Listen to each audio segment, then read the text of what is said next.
13 तारीख को एग्जामिनेशन होना था। 1 बजे क्वेश्चन लीक हो गया ट्विटर पर, जिसको आजकल एक्स या क्या कहते हैं, तमाम बिहार में घूम गया। 912 एग्जामिनेशन सेंटर था, सभी लोग समझ गए, सभी लोग देख लिए। बहुत सारे सेंटर में जैमर नहीं लगा हुआ था। एसओपी के अनुसार, रूल के अनुसार जहाँ भी एग्जामिनेशन सेंटर है वहाँ पर जैमर लगना चाहिए। ज़्यादातर स्टेशनों पर जैमर नहीं लगा, जहाँ लगा भी वहाँ बिजली कट गई कुछ समय के लिए, 2, 4, 5, 10 मिनट ही काफ़ी होता है। एसओपी के अनुसार बिजली नहीं कटना चाहिए। क्वेश्चन पेपर एसओपी के अनुसार बंडल क्वेश्चन का विद्यार्थियों के, अभ्यर्थियों के सामने खोलना है। ज़्यादातर स्टेशनों पर, एग्जामिनेशन सेंटर पर 912 में बंडल पेपर विद्यार्थियों के सामने नहीं खोला गया। ये सब दिखा रहा है अब 5000 अभ्यर्थियों का सेंटर चेंज हो गया है 2 दिन के अंदर। ऐसा क्यों हुआ?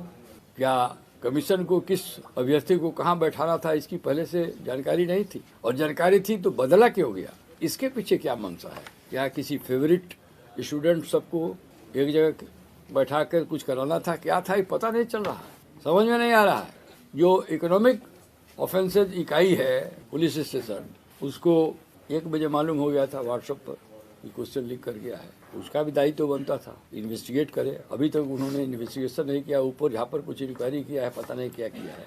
विद्यार्थियों ने लिख के दिया अभ्यर्थियों ने कमीशन को कि भाई ये जांच कराइए। आपको मालूम है एक विद्यार्थी सुसाइड कर लिया। आए दिन हम लोग देखते हैं किसी न किसी रूप में, पुलिस कमीशन एग्जामिनेशन हो, मेडिकल एग्जामिनेशन हो, दरोगा का, सिपाही का, सब में क्वेश्चन लीक हो रहा है। मेरिटोरियस स्टूडेंट इतने फ्रस्ट्रेटेड हो जाते हैं कि वो सुसाइड कमिट कर लेते हैं। और सरकार को संवेदनशील होना चाहिए। वेलफेयर स्टेट है हम लोग का।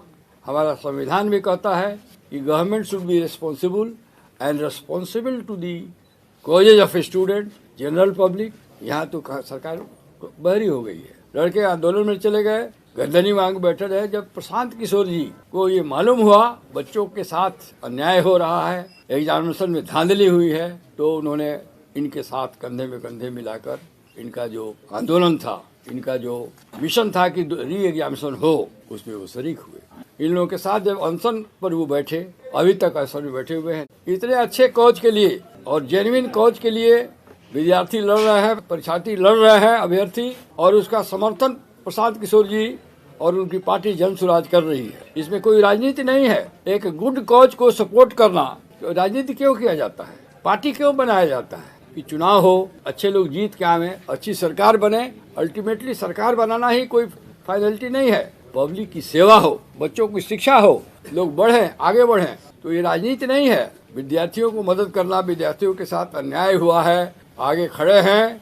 और अन्य राजनीतिक दलों को भी उन्होंने आह्वान दिया है कि आप भी आइए और इस मुहिम में विद्यार्थियों के साथ होइए। लेकिन कान जू नहीं रहा, सरकार के कान भी जू नहीं रहा। इंक्वायरी न कमीशन कराती है न सरकार कराया। इकोनॉमिक ऑफेंसेज पुलिस स्टेशन जो है वो भी नहीं करा रही है। अब विद्यार्थियों के पास कोई चारा नहीं रहा। विद्यार्थियों, हम लोग उससे मिले, विद्यार्थियों में ये जो पप्पू जी हैं यहाँ बैठे हुए हैं, पप्पू कुमार, और इनका एलियस नाम है किंकर कुमार या क्या, राम कश्यप, और सब विद्यार्थी आए।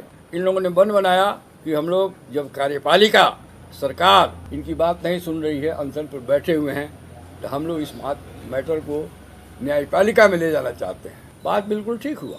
न्यायपालिका के सामने एग्जीक्यूटिव, कार्यपालिका आंसरेबल है। तो इन लोगों ने कहा, प्रशांत जी ने इसका कहा कि नहीं, इन लोगों की मदद करनी चाहिए। और प्रशांत जी के सहयोग और निर्देश और जन स्वराज की पार्टी के लोगों का, अब उसमें से देखिए बैठे हुए हमारे यहाँ किशोर जी जो जनरल सेक्रेटरी हैं, इन्होंने कागज पत्तर सब इकट्ठा किया। ये जो पप्पू है वो सब कागज लाया। बहुत कागज छिपाया जा रहा था, बहुत मुश्किल से निकाल पाए हैं लोग। सरकार के स्तर पर, कमीशन के स्तर पर जो डॉक्यूमेंट्स जिसमें वो पकड़े जा रहे हैं, जिससे मलाफाइडी लग रहा है, जो जिससे मैल प्रैक्टिस हुआ है, उजागर हो रहा है, उसको छिपाया जा रहा था, वो सब निकाल के लाए। प्रसाद जी ने कहा कि नहीं, हम लोग इनको मदद करेंगे।